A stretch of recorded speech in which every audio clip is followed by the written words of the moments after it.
Ah, comme la neige a neigé. Ma vitre est un jardin de givre. Ah, comme la neige a neigé. Mais quel est ce spasme de vivre? À la douleur que j'ai. Que j'ai. Ah, vous êtes là?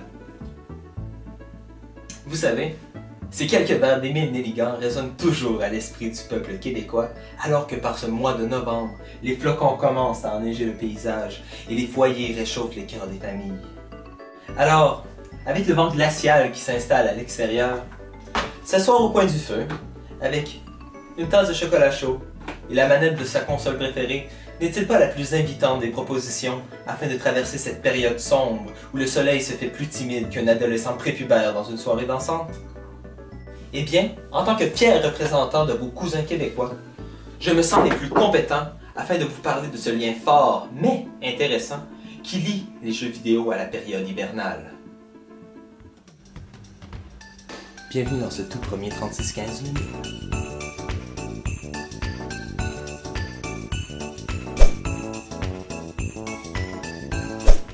En effet, il y a deux sortes de jeux vidéo, ceux dans lesquels on retrouve l'hiver et les autres.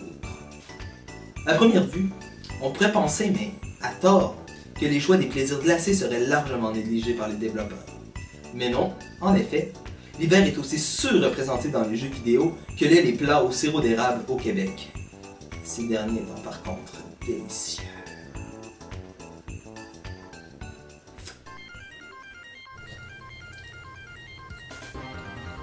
Ouais, les jeux de sport d'hiver, c'est parfait. On a depuis 94 notre Nature à tous les ans et maintenant, c'est parfait. Avec les deux sticks, tu peux contrôler la rondelle et faire des feintes en même temps. C'est parfait. Sans parler de tous les jeux olympiques d'hiver qui sont trop parfaits. Tu peux faire des épreuves que tu regardes une fois aux 4 ans avec ta manette et c'est comme des mini-jeux de Mario Party quand c'est pas avec Mario ou Sonic que tu y joues. Et il y a aussi les SSX qui sont parfaits, les champs noirs, les jeux de ski en général qui sont parfaits. Je sais pas si vous vous souvenez de Ski Free sur Windows. Ça là, c'était vraiment parfait. Ouais, les jeux de sport d'hiver, c'est vraiment parfait. Ouais, parfait. As-tu vu mes pipes?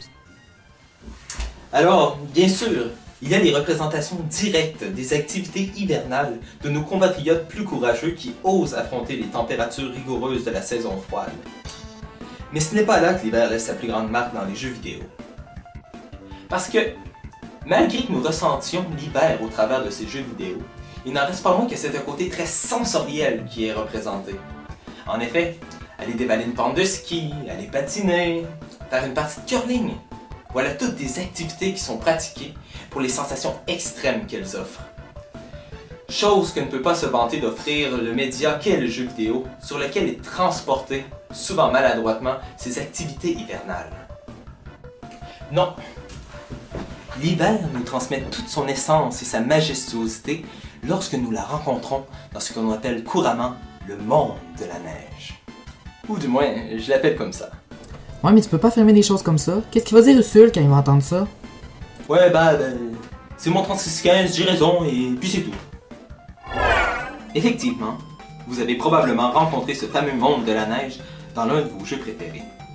Ce monde, peu importe le jeu, partage des propriétés communes à ses confrères.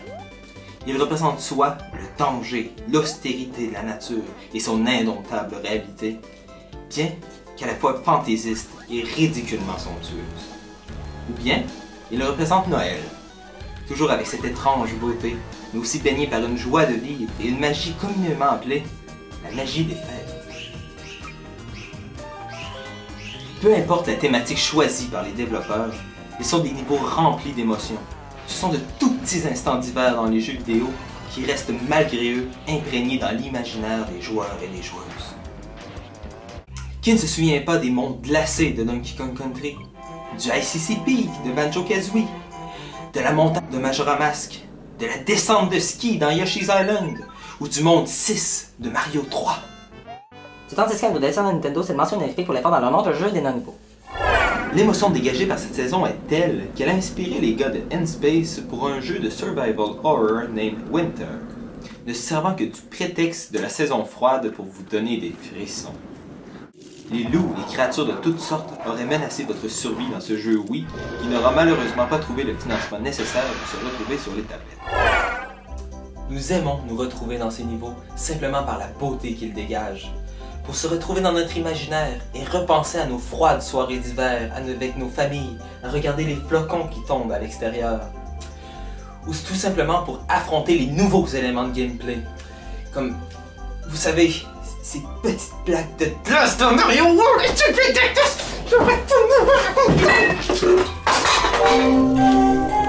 Un instant s'il vous plaît. Veuillez patienter. La dose médicinale quotidienne de relaxant est attribuée à votre humble serviteur de plaisir et de sensualité. Donc, comme je le disais, introduire l'hiver dans les jeux vidéo permet d'installer une atmosphère spéciale. Mais en plus, elle permet aussi d'introduire des nouvelles façons de jouer. La plus courante étant...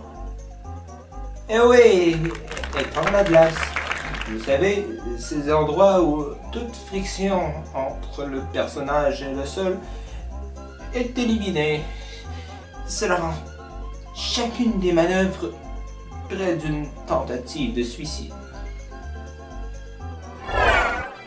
Cette glace, bien que largement répandue et hautement frustrante, n'est pas la seule innovation dans le gameplay qu'on va offrir à ce niveau.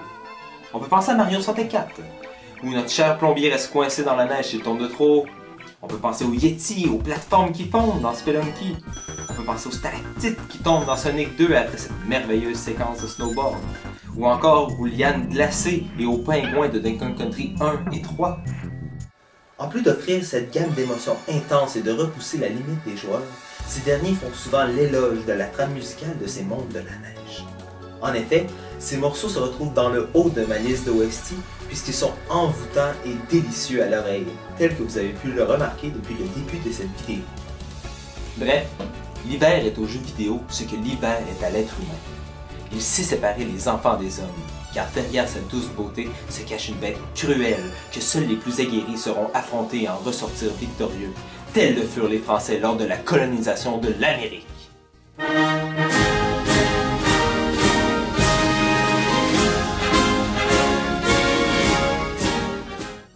Avant de nous quitter, laissez-moi vous partager ces quelques mots de Marie Laberge tirés de quelques adieux.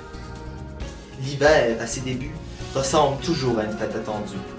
Ce n'est qu'après qu'on se demande ce qu'on pouvait bien tant attendre.